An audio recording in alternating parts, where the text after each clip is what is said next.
situación actual en materia económica, sobre todo lo que ha acontecido luego de las elecciones primarias del pasado 13 de agosto, donde todos ya sabemos los resultados electorales.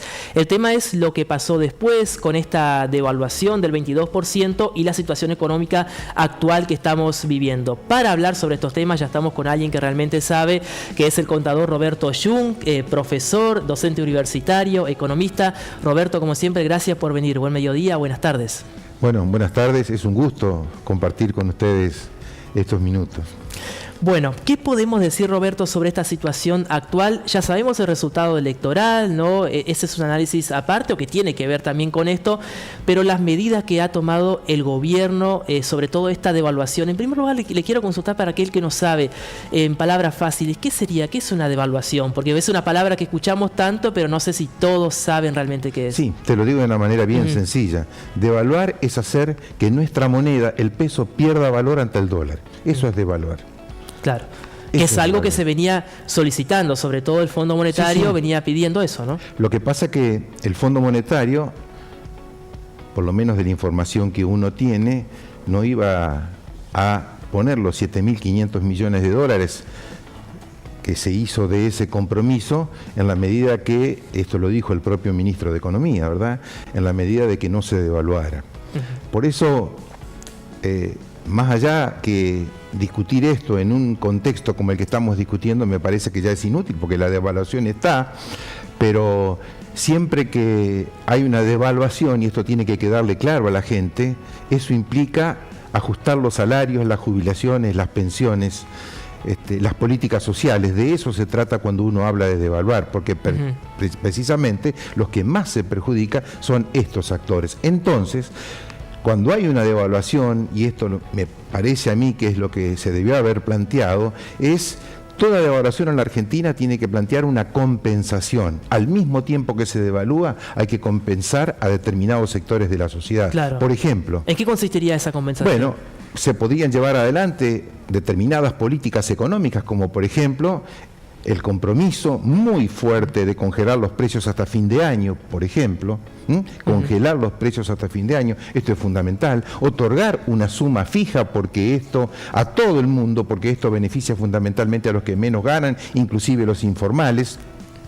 Se podría pensar nuevamente en llevar adelante o reactualizar, reeditar el aporte solidario y extraordinario para ayudar fundamentalmente a la pobreza, es decir, que esto vaya dirigido exclusivamente a la pobreza. En fin, hay toda una serie de medidas que se tienen que instrumentar a los efectos de compensar la devaluación. ¿Por qué? Porque, insisto, afecta siempre a los que menos tienen. Claro, ¿es posible en este contexto político y social que se lleven adelante esas medidas, que el gobierno está en condiciones de implementar esto? Totalmente, tiene que hacerlo, porque esta es una cuestión política, ¿está? Las herramientas económicas pueden ir para un lado o para el otro, pero la verdad que todo este tipo de medidas tiene que ver con una cuestión política, y el gobierno tiene que ponerse adelante para tratar de que toda la comunidad vea que esta vez no solamente se van a perjudicar los sectores que menos tienen, sino que también tiene que llegar a todos los actores de la sociedad, porque el ajuste lo tienen que hacer fundamentalmente los que más tienen, esto lo hemos dicho siempre. Claro, esto, Roberto, siempre genera mucha controversia, ¿no? Recordemos el aporte solidario, que bueno, se dijo que iba a ser por única vez, que ya en ese momento recibió muchas críticas, y por ahí con este contexto electoral usted, insisto sobre este punto, ¿no? Hay cierta legitimidad, digamos, el gobierno tiene la fuerza necesaria que necesita, ¿no? Para hacer estas medidas, para aplicarlas. A ver, legitimidad, por supuesto. Porque de lo que se trata es cuando uno dice voy a asignar a qué lugar esos recursos, y esos recursos tienen que ir explícitamente para atenuar la pobreza en la Argentina, que hoy está alrededor del 43%, es decir, se tiene que llegar a aquellas familias más necesitadas en todos los rincones del país. Por eso me parece que esta es la actitud política que se debería dirimir. Por supuesto, esta cuestión tiene que plantearse en el Congreso, pero el gobierno no puede dejar de plantear esta situación, porque precisamente si hablamos del peronismo, ¿no es cierto? Si hablamos de nuestro partido, indudablemente que aquí de lo que se trata es representar precisamente a esos actores, a los trabajadores, a los jubilados y pensionados, fundamentalmente a los que cobran la mínima, pero además a los sectores informales que hoy están atravesando por una enorme dificultad. Entonces, esto de que no hay plafón política, yo creo que esta discusión hay que darla de cara a la sociedad, poner la cara, decirle a la sociedad para qué va a ser y en definitiva lograr esa compensación que la devaluación genera como efecto negativo. Esto tiene que estar todo bien explicado, Roberto, ¿no? Porque a veces si no se explica todo bien, si uno lo da por hecho, por ahí la gente quizás lo interpreta mal, ¿no? Totalmente. Sobre todo aquel que no tiene el tiempo de sentarse, de ver diferentes canales de televisión, de ver diferentes diarios. Yo creo que si no se explica bien, no consigue ese consenso social. Totalmente, pero lo que la gente tiene que tomar en consideración que estamos hablando fundamentalmente de momentos extremadamente difíciles. Decía en la nota que publiqué ayer que tenemos que pagarle solamente en concepto de intereses este año al Fondo Monetario 2023 más de 3.300 millones de dólares de intereses solamente. Y fíjense ustedes que solamente el funcionamiento para que el FMI funcione son 1.100 millones de dólares por año. ¿Qué quiere decir esto? Que un año que pagamos de intereses al Fondo Monetario son 3 años que exclusivamente la Argentina puede estar financiándolo. Y esto me parece que es inaudito. Por eso acá la salida con el Fondo Monetario precisamente es política. ¿Y por qué digo que es política? Porque la Argentina no es un país pobre. La Argentina es un país que cuenta con gran cantidad de recursos. Si no nos hubieran visitado estos actores norteamericanos que vinieron, como por ejemplo la responsable de la Cuarta Flota, digamos. Lo que pasa es que la Argentina tiene enormes potencialidades, como son las 60 millones de hectáreas de la pampa húmeda, que son las tierras más productivas del mundo. Tenemos el litio, tenemos vaca muerta, tenemos minerales, es decir, no somos un país pobre. Y es más, nosotros somos el único país de América Latina, que somos acreedores del mundo. Es decir, el mundo nos debe a nosotros, los argentinos. Miren, las acreencias que la Argentina tiene, los activos que tienen los residentes argentinos en el exterior, son 430.000 millones de dólares y debemos 310.000. ¿Qué quiere decir? Que hay 120.000 millones de dólares que la Argentina es acreedor del resto del mundo. Claro, cuando uno analiza quiénes son, indudablemente no somos la mayoría de los argentinos, sino son aquellos actores económicos que se quedaron con media Argentina. Las porciones de la torta se cortaron muy grandes. Exactamente. No, claro, acá estamos hablando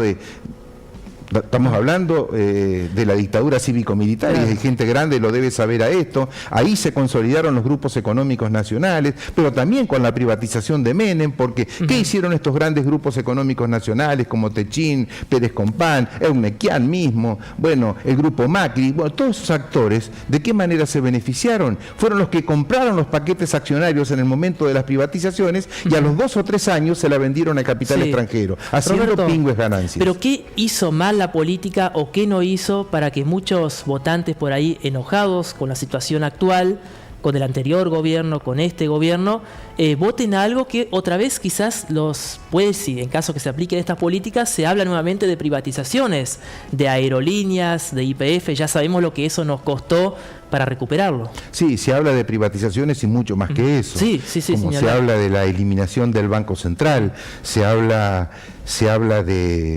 de la dolarización de la economía, algo que seguramente va a resultar altamente nefasto para nuestra sociedad, porque dolarizar, para que la gente entienda, implica atarse al nivel de productividad de los Estados Unidos, pero Estados Unidos es la primer potencia del mundo, hegemónicamente en el plano militar, en el plano económico, en el plano productivo.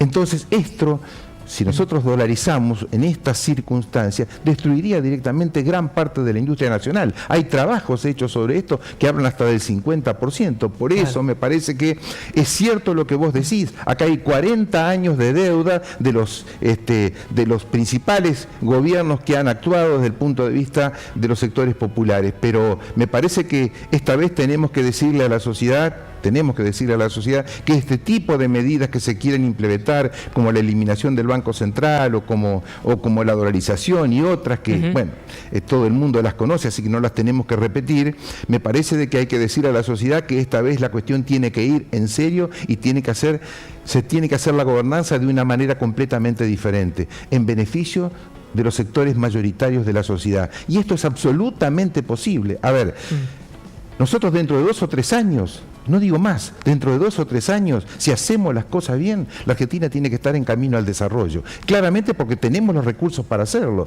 Es decir, la licuación, por ejemplo, del gas para poder exportar, tenemos lo que decíamos recién, las 60 millones de hectáreas de la pampa húmeda, tenemos un montón de recursos, ni que hablar del litio, de otros minerales, pero bueno, eso hay que llevarlo adelante en pos de un plan de desarrollo, y esto la Argentina lo puede hacer. Por eso no es soñar. Y para esto hace falta, por eso se nos va el tiempo, Roberto, pero hace falta después de las elecciones un gran acuerdo, un consenso político. Yo recuerdo que hace varios meses atrás Cristina habló de eso, por ahí decir Cristina para muchos es mala palabra, pero ella hablaba justamente que siempre se la considera por ahí, por muchos sectores, como muy cerrada. Ella decía, la única forma de salir es este gran pacto, este gran acuerdo político.